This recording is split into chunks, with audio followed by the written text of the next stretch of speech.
Photo by Gregory Fisher, icon Sportswire via Getty Images. The NBA's one-and-done rule has been at the forefront of discussions over the past week after the potential No. 1 pick in the 2019 NBA Draft, Zion Williamson, was injured in Duke's loss to North Carolina on February 20. Zion planted his foot to make a cut when his shoe literally busted open, causing him to sprain his right knee and miss the rest of the game. Zion has missed the following 2 games with a grade 1 knee sprain, and everybody around the basketball world rushed to say he shouldn't suit up for Duke again to preserve his health and status as the best player in the draft. No matter what side of that fence you're on, the one-and-done rule was inevitable when talking about Zion and this injury, with the league hoping to implement it by the 2022 NBA Draft. The one-and-done rule states that players must turn 19 years old in a calendar year of the NBA Draft, and forces players to choose between college for 1 season or opting for a professional league overseas or the NBA G League before entering the draft. Most of the blue-chip prospects choose going to college for 1 year, or 7 months, building their profile in the NCAA and getting the fast track to a shoe deal depending on where they play. Zion's injury may have increased the urgency of lowering the draft age from 19 to 18, with the NBA proposing this rule change, according to USA Today's Jeff Zillgut. Some players don't need to prove themselves in college. Zion and Duke teammate R.J. Barrett are prime examples, so it makes sense to lower the draft age for them. Outside of a select few players, it would do teenagers some good to learn the game and prepare for the mental and physical grind in college. This is disputed because college players aren't on salaries or contracts and watch the schools they play for make millions off their likeness, but college is far from the only route to pass the time before becoming draft eligible. I've always been a fan of the European professional leagues instead of NCAA basketball. Players will be paid, learn how to be a professional on and off the court, dedicate all of their time to their craft instead of studying and attending classes for less than a year, and are playing against a much higher level of competition. Europe will always be an outlet for these young players. The other option is the G League, which is slightly more complicated. The G League is offering $125,000 select contracts for elite players that choose to play in this league over college. This could be an avenue for teams to gather information on players while paying them fairly, but some roadblocks stand in the way. First off, the G League is largely unproven. While the league is improving and growing, it's far from a perfect farm system. Also, there are 27 teams in the league, with all of them being affiliated with NBA teams. Will players join their G League teams for 1 season then re-enter the NBA draft? Could the player fall in love with their organization and refuse to play elsewhere? There is no correct answer, but lowering the draft age and offering paths for straight-out-of-high school players to assess their options after the draft results would be the best decision. The NCAA will never pay its players, but there are other options to get paid if that's what you value. Some enjoy the college experience, some just want the cash, others want to immediately compete with the best. Everybody's different, and if Zion chooses to return this season, then good for him. If not, everybody will understand why. This rule will be resolved in the coming years, but until then it will remain a point of discussion as to what the NBA's top prospects should do before entering the league. Next, Portland different this year. Page 2, photo by Lachlan Cunningham, Getty Images. In a competitive Western Conference, the Portland Trail Blazers are one of 4 teams to make the playoffs the last 5 seasons, along with the San Antonio Spurs, Houston Rockets and Golden State Warriors. The Blazers are comfortably in this year's field, only a game behind the Oklahoma City Thunder for the 3 seed. The Blazers are always cast off as a regression candidate before the season starts, and they continue to play off their 2 star guards and make the postseason. Reaching the playoffs is usually a positive for teams, but since they've been swept in the first round in consecutive seasons, you rightfully wonder if they're built strictly for the regular season. For comparison, the Blazers are 3 games ahead of last year's pace after 60 games. Their points per game and points allowed have both increased, which aligns with the increase in pace and attempted three-pointers everywhere in today's NBA. Even their players have very similar stat lines. The team's top 4 scorers and minutes leaders from last season have stayed the same. Damian Lillard's stat line 60 games into last season are scarily identical to this season and show how consistent of a player Dame has been. Outside of their top 4, the only new rotation players are Jake Layman, Rodney Hood, Seth Curry and the recently signed Enes Kanter.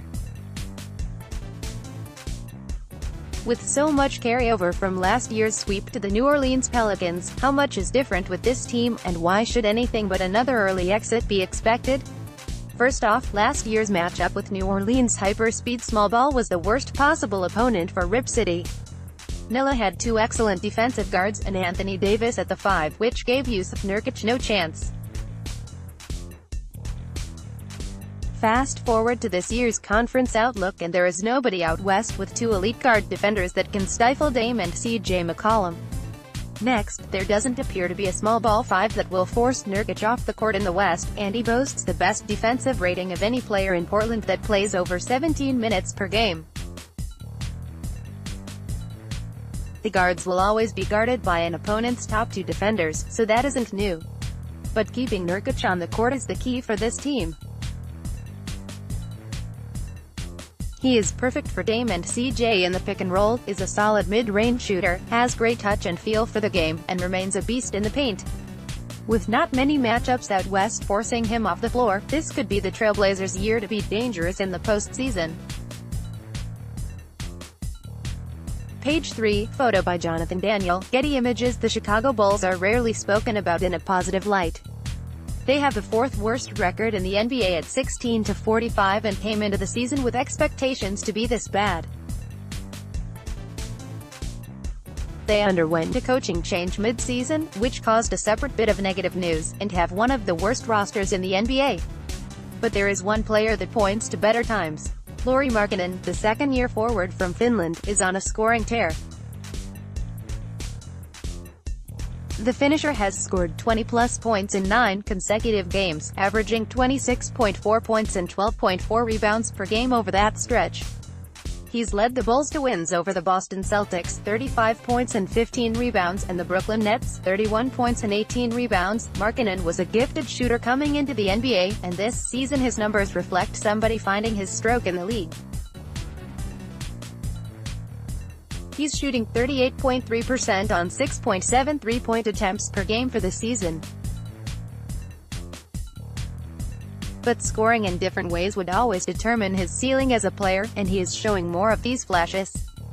Here's a clip of Markkanen reading a pick and roll, slipping the screen into vacant space and finishing with a floater over a shot-blocker. https skeptical smiley face ssl.ctn.turner.com/nba/WSC/2019/02/2060DD91248OFD.NBA_3370656_1920X1080_4. Taking defenders of even size off the bounce is not something we consistently see from him, but he does so here against Nikola Mirotic with a tough finish in the paint.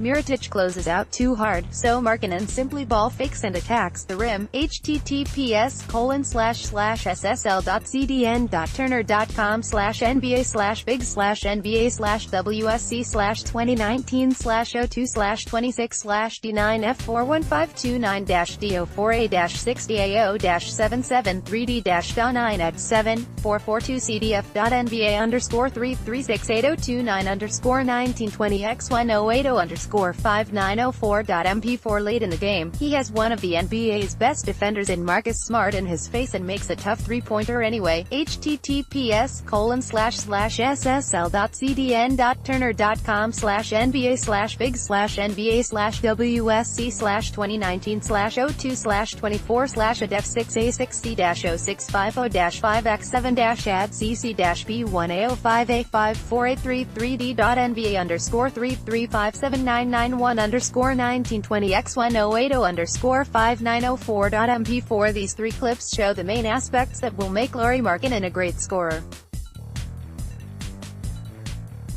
Attacking closeouts, pick and popping and shooting over smaller defenders in big moments at games are signs he is growing as a scorer, which has to put a smile on Bulls fans' faces.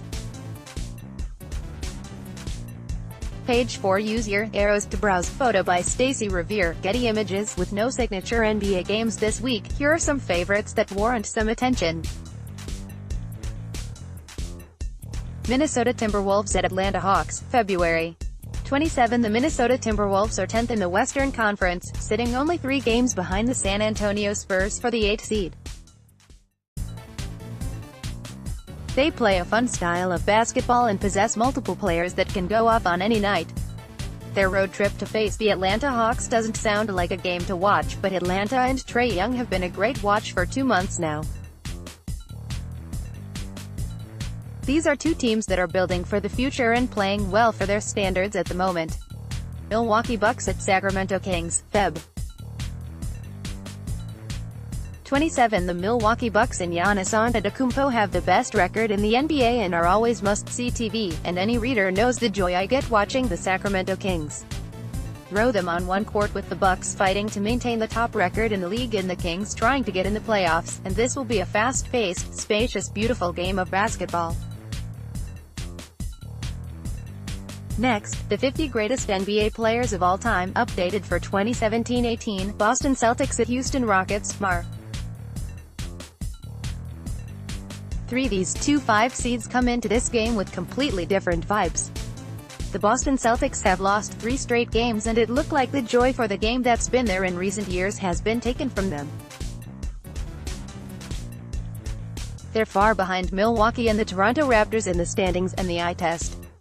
The Houston Rockets, however, remain the biggest threat to the Golden State Warriors out west after beating them for the 3rd time this season. Toss in a potential Kyrie Irving James Harden duel and it's a perfect Sunday matinee game. Use your arrows to browse.